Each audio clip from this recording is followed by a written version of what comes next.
جب نبی کریم علیہ السلام نے 2 رکعت نماز نفل پڑھ لیے تو حضرت جبریل امین علیہ السلام عرض کرتے ہیں سونا یہ کوہ طور ہے جہاں حضرت موسیٰ کلیم اللہ علیہ السلام رب سے ہم کلام ہوتے تھے۔ اب جہاں تھوڑا سا اپنے موضوع کو روک کے میں ایک اور بات بھی عرض کرتا چلوں، بلکہ اگلی بات کر کے میں یہاں یہ دونوں باتیں سمجھاؤں گا کہ یہاں رکے ہیں اور 2 رکعت نماز نفل پڑھے ہیں، حضرت جبریل امین علیہ السلام اس کا تعارف کروا رہی ہے کہ سونیا اس جگہ پہ رکنے کا مقصد یہ تھا کہ یہ وہ جگہ ہے کہ جہاں حضرت موسیٰ کلیم اللہ علیہ السلام رب سے ہم کلام ہوا کرتے تھے۔ اس کے بعد پھر سرکار سوار ہوتے ہیں، سوار ہونے کے بعد پھر سفر جاری ہے، تھوڑی دیر کے بعد پھر حضرت جبریل امین علیہ السلام عرض کرتے ہیں سونیا پھر رکیے، رک گئے، عرض کی سونیا پھر یہاں پہ 2 رکعت نماز نفل پڑھیے۔ جب 2 رکعت نماز نفل پھر پڑھ لیے تو عرض کی سونا یہ وہ جگہ ہے جسے بیت اللحم کہتے ہیں جہاں حضرت عیسیٰ روح اللہ علیہ السلام کی پیدائش ہوئی تھی۔ اب پہلی جگہ مدینہ طیبہ، دوسری جگہ کوہ طور ہے جہاں حضرت موسیٰ سے رب ہم کلام ہوتا ہے، تیسری جگہ بیت اللحم ہے جہاں حضرت عیسیٰ علیہ السلام کی جائے پیدائش ہے۔ اب ذرا توجہ کیجئے کہ پہلی جگہ سرکار تشریف لے کے جانا ہے، دوسری جگہ پہ حضرت موسیٰ کلیم اللہ علیہ السلام کا تعلق ہے، تیسری جگہ کے ساتھ حضرت عیسیٰ روح اللہ کا تعلق ہے، جو کہتے ہیں کوئی شے بابرکت نہیں ہوتی، کوئی شے متبرک نہیں ہوتی۔ اب دیکھیے خود سرکار کریم علیہ السلام کو حضرت جبرائیل امین علیہ السلام روک کے اس جگہ پہ نوافل پڑھوا رہی ہیں کہ جن کا تعلق اللہ کے انبیاء و رسول کے ساتھ ہے۔ بولو یار، رکوایا گیا، نفل پڑھوایا گیا اور اس کی وجہ تسمیہ بھی بتائی گئی کہ اس جگہ نوافل پڑھوانے کی وجہ یہ ہے کہ یہ کوہ طور ہے، یہ بیت اللحم ہے، ان کا جو تعلق ہے ان کو بابرکت جو قرار دیا گیا ہے۔ ایک وجہ یہ ہے کہ موسیٰ کلیم اللہ علیہ السلام رب سے ہم کلام ہوتے تھے، اس وجہ سے اس جگہ کو برکت حاصل ہے، اور دوسری جگہ یہ عیسیٰ روح اللہ کی جائے پیدائش ہے، اس وجہ سے اس کو برکت حاصل ہے۔ اب آگے چلیے، یہ جو نوافل روک کے نوافل پڑھوائے گئے کیا یہ خواب نہیں تھا یا صرف روح کی بات تھی؟ بھئی روح کی بات تو نہیں ہے، نفل تو روح مال جسد، روح اور جسم دونوں کے مجموعے کے ساتھ پڑھا جاتا ہے۔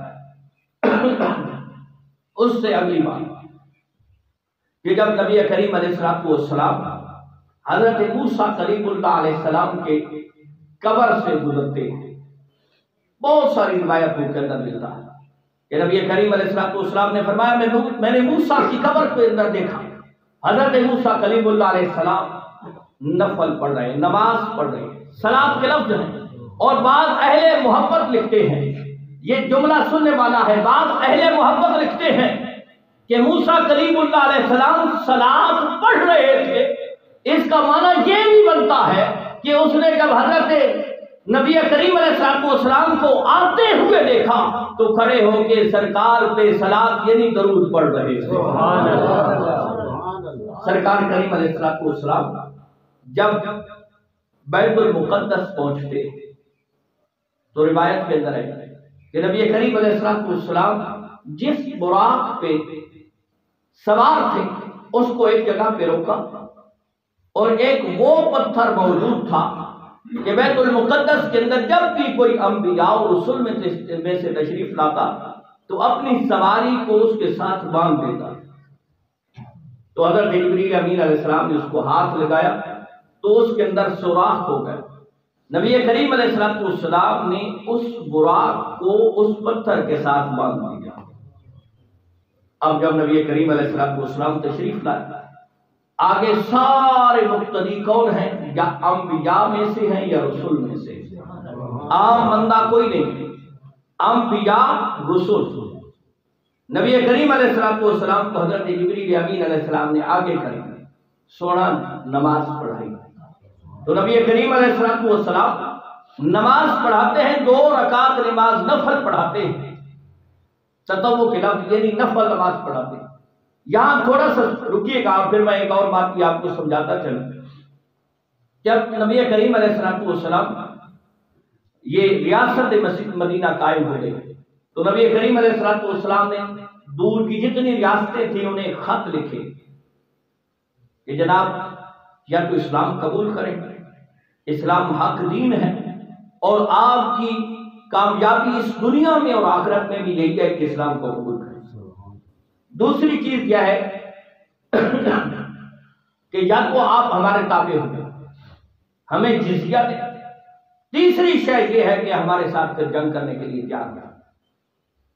ساری ریاستوں کو قاصد بھیجے خط لے کے، تو کیسر روم کی طرف حضرت دہیہ بن خلیفہ کو بھیجا خط ہے، اور اس کا جو کیسر روم کا جو بادشاہ تھا ہرکل کا لفظ آتا ہے. جس طرح ہم جو بھی وزیر اعظم ہمارا بنتا ہے یہ ایک عہدہ کہہ گئے، اس کو ہم وزیر اعظم کہتے ہیں، نام الگ ہوتے. آج بھی ہمارے جو صورتحال الیکشن کے ماحول سے ہم کل گزرے ہیں، دعا فرمائے مالک کریم اس ملک کو عادل اور انصاف کرنے والا اور اس ملک کی قوم کی ترقی کے لیے اپنے آپ کو پیش کرنے والا حاکم ہمیں نصیب فرمائے. خیر، اس جو کیسر روم ہوتا ہے اسے ہرکل کہتے ہیں، یعنی ان کا عہدہ جو تھا وزیر اعظم کا، صدر کا، جو بادشاہ کا ہرکل کا. تو ہرکل کے پاس جب دہیہ بن خلیفہ نے وہ خط پیش کیا، اتفاق کی بات ہے جناب ابی سفیان جو اس وقت اسلام قبول نہیں کیا تھا وہ بھی اسی دربار کے اندر موجود ہے تجارتی قافلے کے ساتھ. ہرکل نے اعلان کیا کہ کوئی ہے جو عرب میں سے ہو اور مجھے نبی علیہ السلام یہ جو جن کا قاصد آیا ہے، یہ خط آیا ہے، اس کے بارے میں کوئی تفصیل بتائے. اب جناب ابی سفیان کھڑے ہوتے ہیں، اسلام قبول ابھی نہیں کیا، ساری باتیں بتائی. وہ ہرکل اس پہ سوال کرتا گیا، جناب ابی سفیان جواب دیتے گئے.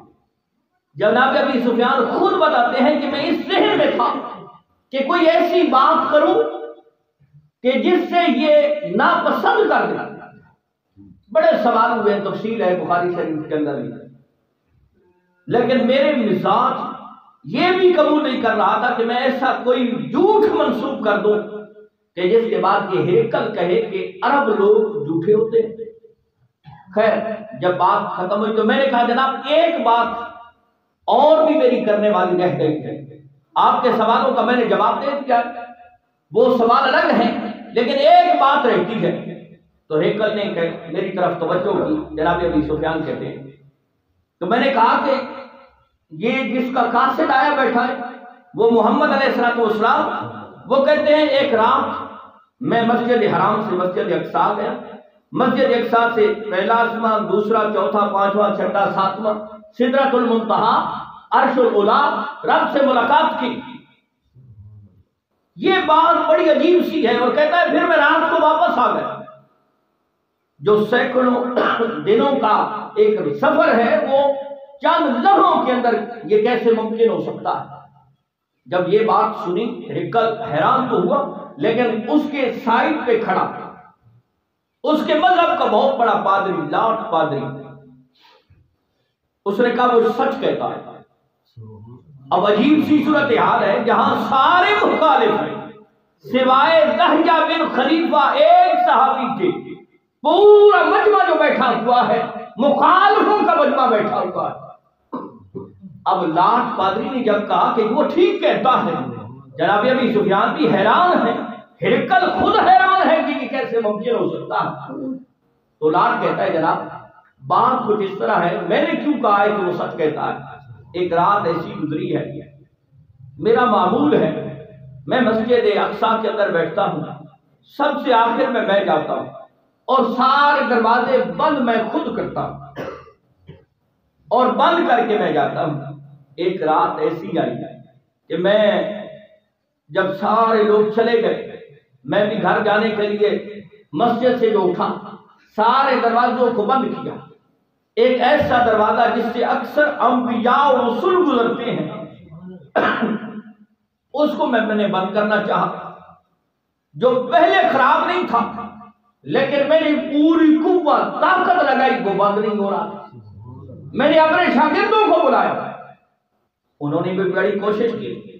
آخر میں انہوں نے کہا استاد صاحب اب رات کا وقت ہے لہذا اب تو بند نہیں ہو رہا، صبح کسی کاریگر کو بلائیں گے، اس کو ٹھیک کروا دیں گے، صبح اس کو بند کروانے کے لیے اسے ٹھیک کروا لیں گے. خیر مجھے بھی یہ بات پسند آ گئی کہ بڑی کوشش محنت کے بعد جو بند نہیں ہو رہا تو پھر چھوڑ دیتے ہیں اسی طرح رہنے. میں رات کو اسی طرح چھوڑ کے چلا گیا. صبح آیا، جب میں نے آ کے دیکھا اب پھر جو دروازے کو بند کرنا چاہا تو وہ اسی طرح عام روٹین کے اندر بند ہو گیا. لیکن مسجد اقصی کے اندر جو خوشبو پھیلی ہوئی تھی وہ عام لوگوں کی خوشبو نہیں تھی. مجھے پتا چل گیا کہ یہ رات کو جو دروازہ بھی کھلا رکھوایا گیا ہے کسی نے تشریف لایا. یہ آج بھی کتابوں کے اگر بات آپ تو سارے اکثریت بعد میں آئے بیٹھے ہیں، شاید آپ کے ذہن میں میری تمہید ہو کہ میں نے بات شروع کی تھی کہ اگر بات صرف ہو خواب کی، بات ہو صرف روح کی، پھر دروازے بند کیوں نہیں کروائے گئے؟ بھئی اسی کو دروازہ بند کر دیا جاتا کوئی ایشو نہیں تھا. لیکن یہ بات بتاتی ہے، یہ بات کی تسلیم کرنی پڑے گی کہ یہ روح کی بات نہیں ہے، یہ روح سمیت جسم کی بات ہے کہ سرکار کو اتنا معجزہ عطا کیا. اس کے بعد یہ چند باتیں گفتگو کو سمیٹتے ہیں. میرے پاس تو ویسے بڑی اس کے نکات لکھے ہوئے تھے لیکن آپ بھی مولا کریم آپ کو دین کی محبت نصیب فرمائے. آپ ہمیشہ اس وقت ہی تشریف لاتے ہیں جب آپ کے ذہن اور سوچ کے اندر ہوتی ہے کہ اب گفتگو ختم ہونے والی ہوتی ہے. خیر اللہ کریم آپ کو دین کی محبت نصیب فرمائے. اب آیت کریمہ کی طرف آئیے. رب نے فرمایا سبحان الذی اسرا بعبدہ. لفظ سبحان یہ اسلوب بتاتا ہے کہ اللہ کی ذات پاک ہے، وہ ذات پاک ہے. جب بات خواب کی ہو میں آپ کے سامنے بڑی بڑی چھوڑ دوں کہ جناب میں رات خواب کے اندر مدینہ گیا، مکہ پاک گیا، بغداد شریف گیا، بڑے بڑے شہروں کا نام لوں، آپ میں سے کوئی بھی اس کا انکار نہیں کرے گا. آپ کہیں گے جی خواب کی بات ہے، یہ کوئی مشکل بات تو ہے نہیں. خواب میں یہ ممکن ہو سکتا ہے آپ گئے، لیکن اگر خواب کی بات ہوتی یا صرف جسم نہیں روح کی بات ہوتی تو لفظ سبحان اس آیت کے شروع میں نہ ہوتا. یہ لفظ سبحان پہلا جواب ہے کہ تم یہ نہ سمجھنا کہ یہ ممکن نہیں ہو سکتا. یہ وہ ذات ہے جو ہر عیب ہر نقص سے پاک ہے، یہ جس طرح چاہے تو کروا سکتی ہے. یہ آیت کا اسلوب بتاتا ہے کہ یہ لفظ سبحان لگا کے، کیونکہ لفظ سبحان پہلے آیا ہے، اب آنے والی جو خبر ہے وہ کوئی عام نہیں، خاص خبر ہے، اہم بات ہے. اہم بات کی ابتدا کے اندر لفظ سبحان آیا ہے. رب نے اپنی باقی کا لفظ بیان کیا ہے کہ وہ ہر نقص سے، یہ ہماری قوت اور طاقت ممکن ہو سکتی ہے نا جی کہ ہم اگر جائیں تو اتنا ٹائم لگ سکتا ہے، اتنے مشکلات ہو سکتی ہیں. رب کون فرماتا ہے بھائی کون ہو جاتا ہے. یہ اس کے لیے تو کوئی مشکل بات نہیں ہے، اس لیے لفظ سبحان لگا دیا کہ تم اسے عام نہ سمجھو یا اسے خواب نہ سمجھو. صرف یہ وہ معجزہ ہے جسے رب نے عطا کیا ہے. اچھا دوسری بات، لفظ عبد کا لفظ آیا ہے سبحان الذی اسرا، سیر کرا. یہ لفظ سیر بھی بتاتا ہے سیر روح کی نہیں ہوتی بلکہ جسم کی سیر ہوتی. عبد کے لفظ، عبد آپ جتنی لغات کو اٹھا لیں، عبد کا لفظ ہمیشہ روح اور جسم دونوں کے لیے ہوتا ہے، دونوں کے مجموعے کا نام عبد ہے. پھر لفظ لیل کہ رات کے تھوڑے سے حصے میں یہ رب نے پہلے اپنی قدرت بتائی ہے کہ جسے تم سینکڑوں مہینوں کی راہ سمجھتے ہو کہ اتنا ٹائم لگے گا، یہ کیسے ممکن ہو سکتا ہے؟ رب فرمایا وہ سبحان ہے، وہ چاہے تو رات کے تھوڑے سے حصے میں یہ ممکن ہو سکتا ہے۔ وہ رات کا تھوڑا سا حصہ کتنا تھا؟ سرکار کریم علیہ السلام کے غلاموں ذرا توجہ تو کیجیے کہ وہ تھوڑا سا حصہ کتنا تھا۔ سرکار نے جس پانی سے وضو کیا تھا، سرکار مسجد حرام سے مسجد اقصیٰ گئے، مسجد اقصیٰ سے آسمانوں تک گئے، آسمانوں سے سدرۃ المنتہا تک گئے، سدرۃ المنتہا سے عرش اولا تک گئے، عرش اولا سے لامکان تک گئے، پھر رب سے ملاقات کی، پھر واپس تشریف لائے، ابھی بھی وہ پانی چل رہا تھا۔ اب مجھے بتاؤ یہ ٹائم کتنا؟ فرمایا جس بیری کے درخت کے ساتھ سرکار کریم علیہ السلام کا چلتے ہوئے امامہ مبارک ٹکرایا تھا اور وہ بیری کی ٹہنی جو ہل رہی تھی، فرمایا سرکار سفر کے لیے گئے، واپس بھی آ گئے، پھر بھی وہ ٹہنی اسی طرح ہل رہی تھی۔ سرکار کریم علیہ السلام جس بستر سے اٹھ کے گئے تھے، اب کتنا ٹائم لگتا ہے اسے ٹھنڈا ہونے میں؟ سرکار کریم علیہ السلام جب واپس تشریف لائے تو وہ بستر ابھی بھی گرم تھا۔ اب عقل کہتی ہے مولانا یہ کیسے ممکن ہے؟ اس لیے تو قرآن کے اندر آیا، فرمایا وما جعلنا الرؤيا التي اريناك الا فتنة للناس، کہ ہم نے جو دکھایا یہ بہت لوگوں کے لیے آزمائش۔ اب عقل ماتم کرتی ہے، علم جواب دے گیا کہ جناب یہ ممکن کیسے ہے کہ اتنے تھوڑے وقت میں اتنا طویل سفر ہو اور جنت دوزخ بہت کچھ ملاحظہ کر کے تشریف لائے ہو، پانی چل رہا ہو، بستر گرم ہو، بیری کی ٹہنی ہل رہی ہو، یہ عقل نہیں مانتی۔ میں نے کہا جناب یہ عقل کی بات ہی نہیں ہے، یہ عشق کی بات ہے کہ عشق سمجھتا ہے کہ یہ حقیقت ہے، کیونکہ خود قرآن نے کہا ہے نا کہ یہ آزمائش ہے، یہ آزمائش ہے۔ ابو جہل نے جب سرکار نے اس کا ذکر کیا، حضرت ام ہانی نے کہا سنا اس کو بیان نہ کریں، لوگ جھٹلائیں گے۔ سرکار کریم علیہ السلام نے فرمایا میں تو بیان کروں گا۔ اب ابو جہل اس کو جھٹلاتا ہے، ابو بکر اس کی تصدیق کرتا ہے۔ ابو جہل اس کی مخالفت کرتا ہے، کہتا ہے عقل نہیں مانتی، ممکن نہیں ہے، اتنا سفر اتنے تھوڑے وقت میں کیسے ہو سکتا ہے؟ ابو بکر کہتے ہیں سونا آپ نے کہا ہے آمنا وصدقنا، میں ایمان بھی لایا ہوں اور اس کی تصدیق بھی کرتا ہوں۔ اس پہ بڑی تفصیلی بات ہو سکتی ہے، بس ہم نے تو اپنا ایک محبت کا اظہار کرنا تھا۔ دعا گو ہوں کہ مالک کریم ہم سب کو نبی کریم علیہ السلام کے ساتھ والہانہ عشق محبت کرنے کی توفیق عطا فرمائے۔ سبحان ربک رب العزت عما یصفون، السلام علی المرسلین والحمد للہ رب العالمین۔